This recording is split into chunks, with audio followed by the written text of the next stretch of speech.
Having had the privilege over the years to work for many different farms and now running my own farm, I've identified 7 crucial things that most successful farmers did that allowed them to farm full time and make a good living at it. And in this video of how to start a farm, I'm going to share these top 7 tips with you.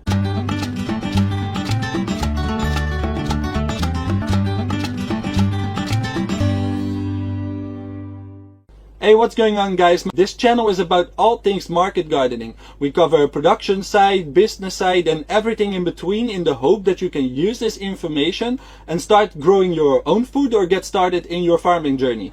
If that is something of interest to you, then please like this video and consider subscribing to this channel.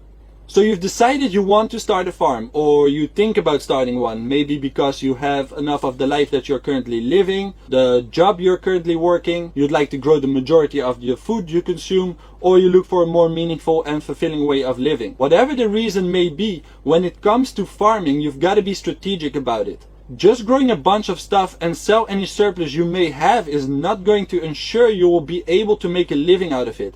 Therefore, my tip number 1, and a very important tip when you're just starting out, is approach your farm as a business, not as a hobby. Many of us get into farming because we want meaning in our life. We want to grow good food, we want to be beneficial to the local and global environment, and yes, what if we could make a living from something like growing good food for the local community? That's a win-win situation, right? But understand that if you want to scale up from your own garden into generating an income out of it, or you've never farmed or gardened before, but you feel like it's your calling to make a living off the land, there's a whole bunch of aspects that comes into play. You need to make sure that there's enough demand for locally grown produce in your area that will allow you to make a living out of it. You need to identify who your customers are going to be, what crop you're going to grow for these customers, and how much of each individual crop you will have to grow. You need to invest in the right tools and equipment that will allow you to streamline the day-to-day operations on your farm. You will also need to plan your profits, track everything you do on the farm, and you need to have a great attitude and a strong will if you want to make it work. But above all, you need to enjoy this kind of lifestyle. Farming is tough, and I oftentimes see new farmers come into this farming world with all these big dreams and thinking of growing all of their own food and sell any surplus they may have to some friends, family and neighbors. But at the end of the day, if you want to farm for a living, you've got to plan for it. And I think that if you like the outdoors, you like to get your hands dirty in the soil, and you love growing crops, farming might be the best way of earning your life out there. The things you will have to do as a farmer are so diverse that it makes it a really interesting way of earning a living. So with that said, approach your farm as a business. Which brings us to tip number 2. Plan your farm profits. Just growing a bunch of stuff, sell a little bit of this and a little bit of that, and we'll see how much we're going to make at the end of the season, is not a good way to start your farming business. Instead, plan your profits. First, get clear on what it is you're trying to achieve and how you're going to do it. When it comes to starting a farm, generally speaking, you've got 3 options. 1, you start your farm as a side business, which means that you keep your full-time job and every time you're not working at your 9 to 5, you work on your farm.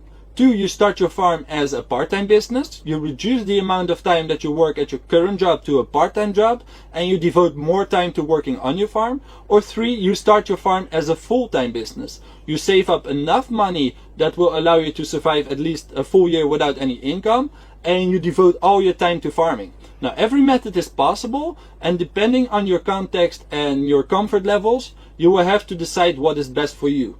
By far the quickest way of learning farming is by doing it full time. This way you can spend all your time on your farm, setting up the infrastructure, growing your crops, and getting to know the ins and outs of farming.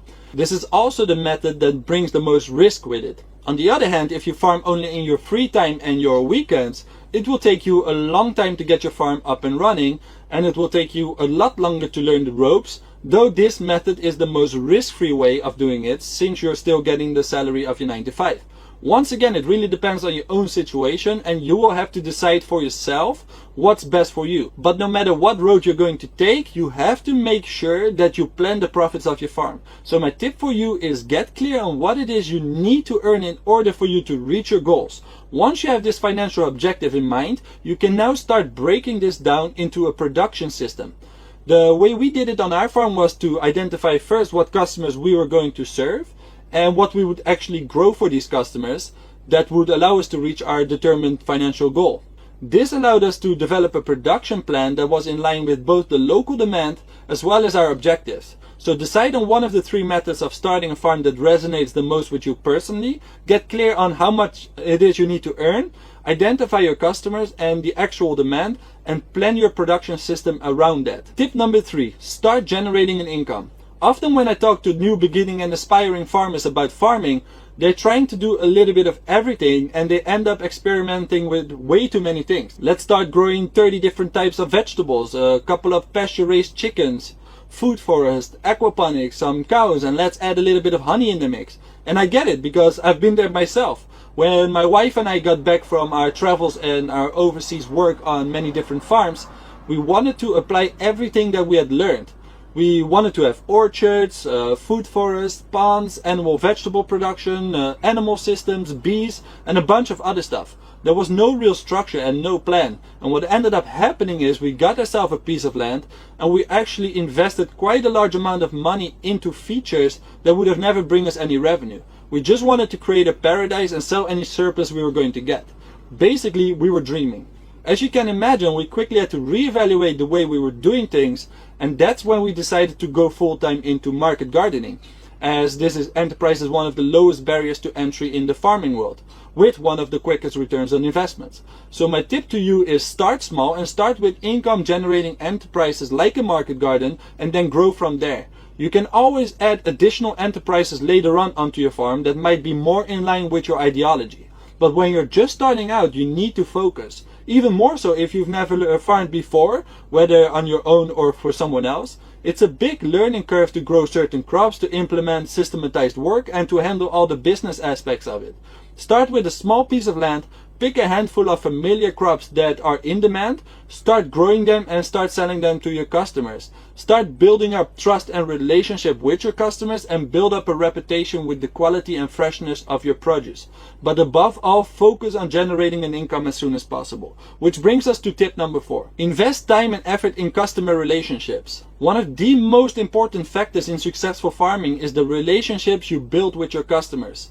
This is where the small-scale farmer can distinguish themselves from large-scale agriculture. The way we as small farmers can compete with them and all the imported produce is by providing our local community with the best of the best. And when I say that, I mean this literally in terms of everything. Your produce, your service, your representation, the intimacy, the personalization, like every single thing. When it comes to building relationships with your customers, the first impression counts. When we first presented ourselves to our potential customers during the market study phase to find out where the demands were and what the actual demand was, we made sure that we always looked clean and presentable. A little shave, clean nails, and decent clothing can go a long way for a first impression. After we had identified who we were selling to and what we were going to grow, we started growing our crops and selling them to our customers. This is where the quality and freshness comes into play and the way you communicate with your customers. This is where you can make a big difference. First of all, the quality of your produce has to be top notch. After all, you can be as nice and likable as you want, but if your produce is not at the level where it should be, eventually people will turn elsewhere. From there on, it's all about being genuine, honest, and transparent. Whenever the opportunity allows it, get to know the names of your customers and show sincere interest in them and their lives. Get to know the name of their kids, their hobbies, their interests. And before you know it, you might even gain a new friend. Building relationships like this will give your customers a personal connection to you and the food they are eating, the food that you've grown for them. What also helped us a lot with building the relationships we have with our customers was to share the story of our farm and why we got started farming in the first place. Now obviously when doing this, you don't just go to people and start sharing your story, your values and what you stand for. Instead, let the conversation naturally evolve, and when customers start asking questions, get the ball rolling from there. Another great way to build those important relationships is to have an open door policy. We allow customers to come and visit the farm on predetermined days and times to buy their produce directly from the farm or just for a visit and a chat. This way they can get a feeling for the farm, the work that we do, and see for themselves how we produce our crops and the amount of care and attention we put into growing their crops. It's one thing to imagine the way the food is being produced, but being able to see it with your own eyes is something different entirely. Now, I do want to say that if you do allow people to come and buy directly from the farm, be very clear when it's the best moment for you as the farmer to allow them to visit to buy their produce. Last thing you want is to stop several times per day to chat for half an hour when you've got things that need to be done. All in all, if you're able to build strong connections with the people in your area and you build a loyal following, you don't have to compete as much on price and you don't have to worry that much on selling your produce. Tip number 5, identify your customers and the demand before you start growing. I briefly touched on this in tip number 2 of this video, but it's an important one to point out. Before you start growing, before you invest in tools, before you do anything, do a little bit of research. Get to know the demands in your area. More specifically, get to know who your main customers are going to be. Look for the possibilities in your area. What market streams are saturated and which ones are in need of your products. Whether you're going to sell CSA shares from the farm or you're going to sell your produce at the local farmers markets or chefs. You need to have a good idea of whether you will be able to reach your financial goals with the demand in your area. The way we did it was quite simple. We first made a big list with all the potential customers within a radius of our farm that we were willing to drive and to deliver our produce to. Next to that, we made a big list with all the potential crops that we were going to grow. With this list in hand, we literally went out and surveyed our potential customers. Doing this allowed us to quickly identify the estimated demands for certain crops in our area, but also who our best customers were going to be. Besides getting to know the demands in your area, talking directly to your potential customers allows you to spread the word of your farm and will allow you to start building those essential connections. For farmers markets, on the other hand, and a great way to identify what is in demand is by looking at what other farmers are growing and observe what is working well for them and what's less in demand. Go to several farmers markets in your area and make sure to visit them at the beginning of each day as well as at the end of the day. Keep notes of the crops that are selling well and write down how much they're selling it for. Even better, before you start farming, chances are you need to buy your own produce somewhere. Why not buy directly from the potential competitors to get the full experience and observe and analyze everything that they do well, but also the things that might be lacking. Having a basic understanding of what the demand is in your area for certain crops will allow you to create a production plan that is aligned with that demand. So before you do anything on your farm, start by identifying your market streams first and identify the crops that are in demand, so you won't end up growing crops that no one wants. Tip number 6, start small with the right equipment and grow with your market. When you're just starting out, it's much better and easier to start farming on a quarter acre, get your production systems under control, the weed management under control, and the overall day-to-day task under control, as opposed to farming a full acre in total chaos. When we started out, we started only with 1/3 of an acre, and I'm really glad we did. If we would have started out with an acre, I don't know whether we would have been able to keep up with all the production and the management that goes into farming the acre of land. Starting with just 1/3 of an acre allowed us to implement our growing systems, our weed management systems, and really helped us to concentrate on learning both the production and the business side of farming without stressing out too much. Start off by growing anywhere between 10 to 25 different crops that you know is a demand for, and really concentrate on getting to know how to grow these crops to a good end result that your customers will love and you are proud of to sell. Once you've got these handful of crops under control and you know you can get a great end product, you can then start venturing out into growing even more crops for your customers. Also, when you start a farm, remember you don't have to start with the craziest infrastructure, tools and equipment. Sure, you need some basic tools and the right infrastructure setup, but you don't need to have a greenhouse to get started. You don't need a paper pot transplanter to get started, and you certainly don't have to invest in a walk-behind tractor when you get started. I've made a video that goes into the exact tools, equipment and infrastructure that we used to get our farm up and running on a budget, and to not repeat myself, I won't go into detail here on the exact things you'll need to use, but basically it's all about starting with the right tools from the get-go. This will allow you to get started quickly and efficiently. If you want the full breakdown of what you need to get started in your farming journey, check out my video of market garden tools. I'll put a link down below in the description. Now before I'm getting into the 7th and final tip of this video, if you are currently considering starting a farm or you like this kind of content, then please support this channel by subscribing to it and liking this video. I would really appreciate it.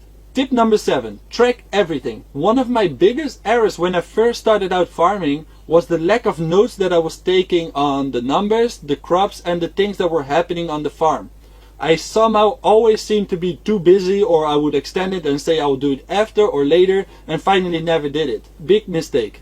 If you want to know how profitable a crop is, the yield you'll get per bed, your days to maturities per crop per growing season, the characteristics of different varieties from the same crop, the pest problems during different parts of the year, and 1,000 of other things, keep track of everything.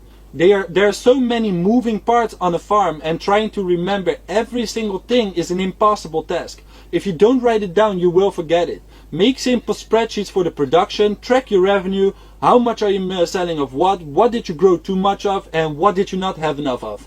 By writing down every single piece of data into simple spreadsheets will allow you to optimize your production systems with every growing season. Ever since I started really analyzing the data from the farm, I realized that some crops were not making enough money. We quickly took out those crops and replaced them with something else. This is just a small example of the benefits of tracking.